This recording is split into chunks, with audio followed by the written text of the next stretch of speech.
एक जगह एक संत प्रवचन कर रहे थे, तो नशा पर बोल रहे थे, नशा पर, जुआ पर, तमाम तरह के दुर्व्यसन पर। तो कुछ नशेड़ी, गंजेड़ी और जुआरी का ग्रुप चला आ रहा था। वो जैसे ही थोड़ी दूर आया तो कानों में तो ध्वनि चली गई।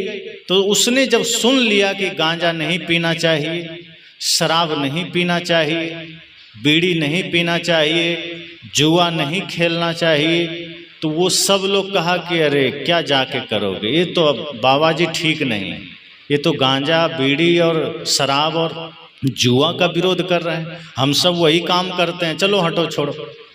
तो संत की नजर पड़ गई, दूर से देखा कि कुछ युवा आ रहे हैं, मेरी बात सुन के लौट गए। तो संत समझ गए कि लगता है ये नशा करने वाले लोग हैं, मेरी नशा की बात सुन के लौट रहे हैं। उनको लग गया कि ये जुआ खेलने वाले लोग हैं, मैंने जो जुआ पर बोला है उसको सुनकर लौट गए। तो संत थोड़ा तेज दिमाग के थे, उन्होंने कहा इसको बुलाएंगे नहीं तो ये सीखेगा कैसे, जब बीमारी ही चली जाएगी, बीमार लोग ही नहीं आएंगे तो हम दवा किसको देंगे। ये स्वस्थ लोगों का इलाज थोड़े करना है, बीमारों का ही इलाज करना है, और बीमार तो पहले ही भाग रहा है। तो संत ने थोड़ा लालच दिया। संत ने कहा देखो बीड़ी तो नहीं पीना चाहिए, पर सुबह एक बार पी लेने में कोई हर्जा नहीं। तो जो बीड़ी पीने वाला था उस सुना का लगता है बाबा जी बढ़िया है, हमारे ही काम का है, चलो चलते हैं, हम बीड़ी पीते हैं, ये बीड़ी पीने का समर्थन कर रहा है, एक बार सुन लें। वो लौट गया। लेकिन जो शराब पीने वाला था गाने ने मेरे काम का नहीं है। तभी बाबा जी ने कहा कि देखो शराब भी त्योहारों में एक बार पी लेने से कोई हर्जा नहीं है, त्योहार में कभी कभी पी लेना चाहिए। शराबी को लगा ये बाबा तो बड़ा काम का है, लौटो, ये तो हमारा ही समर्थक है। तभी जुआरी कहा मेरा क्या काम, जुआ का तो देखो खंडन किया है। संत समझ गए कि जुआरी के लिए भी कुछ कहना पड़ेगा। तो संत ने कहा कि जुआरी जो जुआ खेलते हैं उसको खेलना नहीं चाहिए, लेकिन कभी कभार होली आदि में, दिवाली में खेल लिया तो कोई हर्जा नहीं है। जुआरी कहता है बाबा जी बड़ा काम का है, चलो। अब तीनों आके बैठ गए। तब बाबा जी ने और गजब की बात कही, कहा देखो जो बीड़ी पिएगा उसको कभी कुत्ता नहीं काटेगा। उसको लगा ये तो और गजब की बात है, बीड़ी पिएगा तो हमको कुत्ता नहीं काटेगा। वो कहा तब तो हम बढ़िया करते हैं। उसके बाद संत ने कहा कि जो शराब पिएगा वो कभी बूढ़ा नहीं होगा। उसके बाद संत ने कहा जो जुआ खेलेगा उसके घर में कभी डाका नहीं पड़ेगा। अब तीनों बैठ गए, हाथ जोड़ के कहा इनसे बढ़िया गुरु तो आज तक नहीं मिला, बहुत बढ़िया। उसके बाद संत ने अपनी बातें रखी, सभा समाप्त हुई। अब संत तो जान रहे हैं कि ये तीनों अब मेरे पास आएगा ही आएगा, तब इलाज करेंगे, क्योंकि बीज तो डाल दिया था, पहले ही कुछ कटाक्ष कर देते भाग जाता, आता ही नहीं। संत ने कहा मैं तो बीज डाल दिया, अब आएगा मेरे पास। सत्संग खत्म हुआ, तीनों पहुंच गए। कहा गुरुजी आज दीक्षा दे दीजिए। कहा क्यों? कहा आप मेरे काम के, लोग हमारा विरोध करते हैं, काहे बीड़ी पीता है, काहे शराब पीता है, क्यों जुआ खेलता है। आप पहले गुरु मिले हैं जो हमारे बीड़ी पीने का समर्थन कर रहे हैं, और ऊपर से आपने ये भी बताया कि बीड़ी पिएंगे तो हमें कुत्ता नहीं काटेगा। ये कैसे गुरुजी? अब संत ने कहा अब तरकीब से काम लेना है। संत ने कहा आओ बैठो, अब बताते हैं।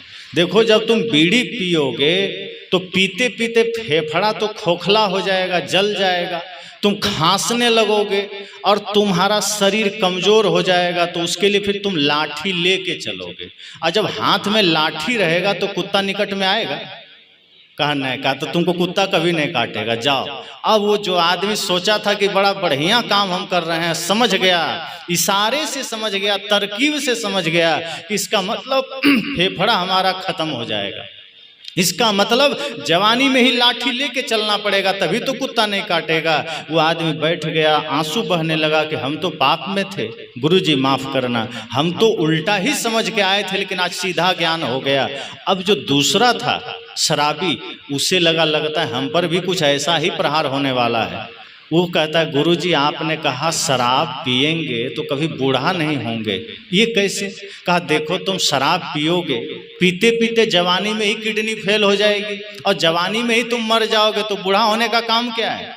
तुम जवानी में राम नाम सत्य तुम्हारा हो जाएगा, तो बूढ़ा काहे के लिए होगे? इसलिए तुम्हारा भी काम। अब वो भी सिर झुका दिया, कहा गुरुजी हम अपने जीवन के सत्य को समझ गए कि शराब स्वास्थ्य के लिए ठीक नहीं है। हम आदतवश पी तो रहे हैं, आदत के गुलाम होकर के नशा कर तो रहे हैं, लेकिन ये हमारे अर्थ का नुकसान कर रहा है, ये हमारे चरित्र का नुकसान कर रहा है, ये हमारे शरीर का नुकसान कर रहा है। संत ने कहा कि शराब का बोतल सामने रख करके प्रश्न पूछना कि आज तक हमने तुम्हें पिया है, तुमने भला किया है क्या मेरा? तो शराब खुद कहेगी भला तो नहीं किया, लेकिन तुम्हें अस्पताल का चक्कर लगवा दिया है, तुम्हें समाज में अपमानित कर दिया है और तुम्हारे शरीर को खोखला कर दिया है, अब तुम कभी भी खो दोगे, फिर आप नहीं पी सकते। तंबाकू को हाथ में लीजिए और प्रश्न करिए कि तुमसे मुझे कुछ भला हुआ? तंबाकू खुद कहेगी भला क्या हो सकता है? अरे एक साधारण सी बात है, जो लार आपके भोजन को पचाता है, तंबाकू तो उसे भी बाहर फेंकने के लिए मजबूर कर देती, गुटखा उसे भी बाहर फेंकने के लिए मजबूर कर देती है, वो भला आपका क्या करेगी? वो भी कहती है हम समय के साथ आपके जबड़ों में कैंसर तो उतार सकते हैं, भला क्या कर सकते हैं? समय के साथ हम आपका समाज में अपमान तो कर सकते हैं, भला क्या कर सकते हैं? संत ने कहा इसलिए शराब जीवन के लिए खतरनाक है, सामाजिक दृष्टिकोण से भी, आर्थिक दृष्टिकोण से भी और धार्मिक दृष्टिकोण से भी।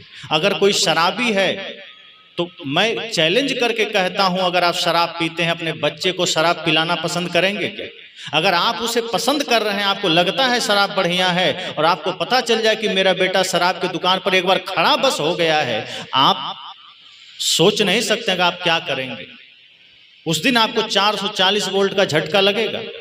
एक लड़का स्कूल में पढ़ रहा था, मित्रों ने उसका कहा कि मेरे पिता डॉक्टर है, मैं डॉक्टर बनूंगा।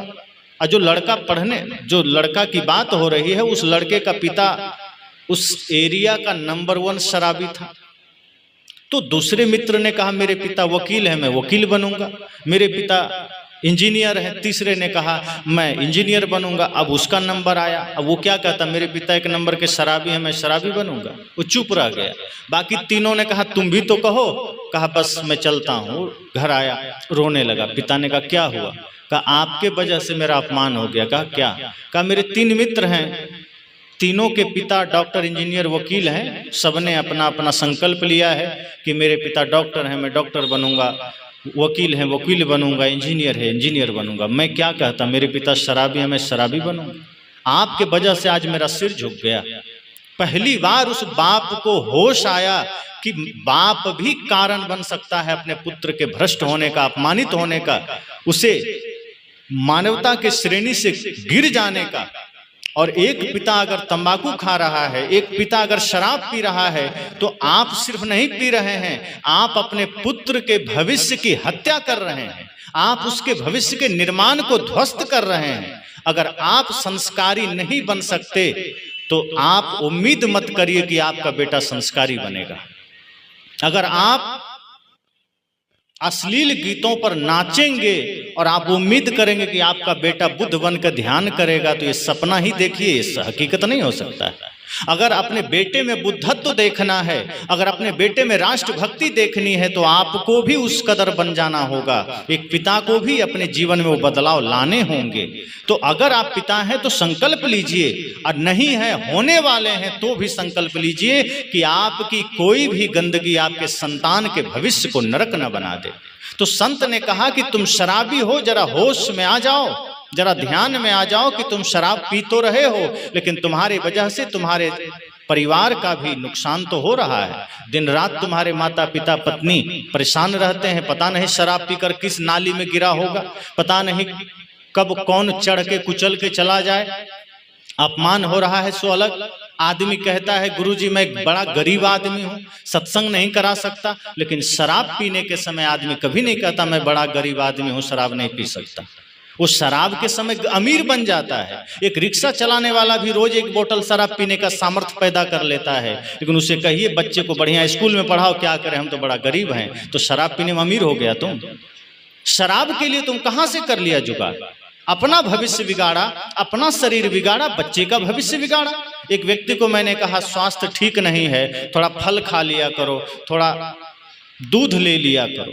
उसने कहा मैं बड़ा गरीब आदमी हूं। तभी उसके पिता ने कहा गुरुजी मत पूछिए, ये रोज एक बोतल शराब पीता है। मैं कहा एक बोतल शराब में तुम्हारा दूध और फल दोनों आ जाएगा।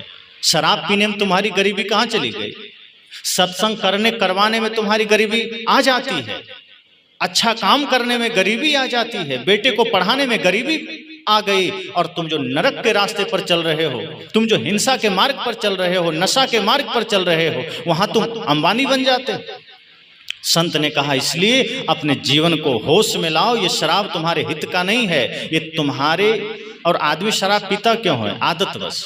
कई लोग कहते हैं गम भुलाने के लिए, कुछ लोग कहते हैं टेंशन है उसे भुलाने के लिए, कुछ लोग कहते हैं झगड़ा हो गया उस गम से थोड़ी देर दूर रखने के लिए। अरे तो उसके लिए सत्संग करो, 24 घंटे नशा टेंशन मुक्त आप हो जाएंगे। शराब आपको टेंशन मुक्त नहीं करता है, शराब आपको टेंशन से थोड़े देर के लिए ओझल कर देता है, वो आपकी चेतना को दबा देती है। शराब में वो पावर है कि बुद्धि से आपको थोड़ा कनेक्शन काट देती है, मूर्छा में ले आती है। अब आप मूर्छा में हैं तो टेंशन नहीं है। ऐसा थोड़े है कि अब यहाँ कूड़ा लाकर आप रख दें और मैं सफेद चादर ढक दूं तो कहें कूड़ा खत्म हो गया। अरे वो दिखाई देना बंद हो गया है, कूड़ा अंदर मौजूद है, और एक आध दिन छोड़ दो तो भीतर से दुर्गंध आना शुरू हो जाएगी। समझदार आदमी वो है जो ऊपर से कपड़ा नहीं ढकता है, कूड़ा ही निकाल के फेंक देता है। तो हम जीवन के दुखों को शांत करने के लिए नशा का सहारा ले रहे हैं। नशा ही करनी है, गुरु भक्ति का नशा करो। ये नशा चढ़ गई तो उतरेगी नहीं, और सदा टेंशन से आप मुक्त हो जाएंगे, सदा दुखों से मुक्त हो जाएंगे। संत ने कहा इसलिए शराब मत पीना। इतना देर में वो जो जुआड़ी था वो तो कांप रहा है, लगता है मेरा पता नहीं क्या होगा। लेकिन उसने कहा गुरुजी आप तो कहे हमारे घर में कभी डाका नहीं पड़ेगा, इसका क्या रहस्य है? कहा अरे मूर्ख, तुम जुआ खेलते खेलते धन दौलत जमीन गहना जेवर सब हार जाओगे तो चोर तुम्हारे घर में आके गीता पाठ करेगा? क्या करेगा आके? भाई चोर तो उसी के घर में आएगा जिसके घर में धन है। कुछ भी सोने चांदी आभूषण तो होना चाहिए चुराने के लिए। तुम तो जुआ में सब हार जाओगे, कुछ बचेगा ही नहीं, तो वो आके क्या करेगा? इसलिए तुम्हारे घर में कभी डाका नहीं पड़ेगा। वो भी जाग गया। कहा गुरुजी आपने बिल्कुल सत्य कहा, मेरे जीवन में आज से इसी क्षण से मैं संकल्प लेता हूं कि जुए के नाम से भी अब मैं दूर रहूंगा, परहेज करूंगा, जुआ से दूर हो गया। संत ने तरकीब निकाली कि समस्या तो लोगों के मन में है, लेकिन बहुत लोग समस्या के समाधान का रास्ता नहीं खोज पाते। प्यास तो है लेकिन बहुत लोगों को प्यास का ही पता नहीं चलता, तो पानी कहां से खोजे? जैसे बाहरी प्यास का हमें पता चल जाता है, जो भीतर जो दुख है, भीतर जो पीड़ा है, भीतर जो अशांति है, हमें इसका ही आभास नहीं है।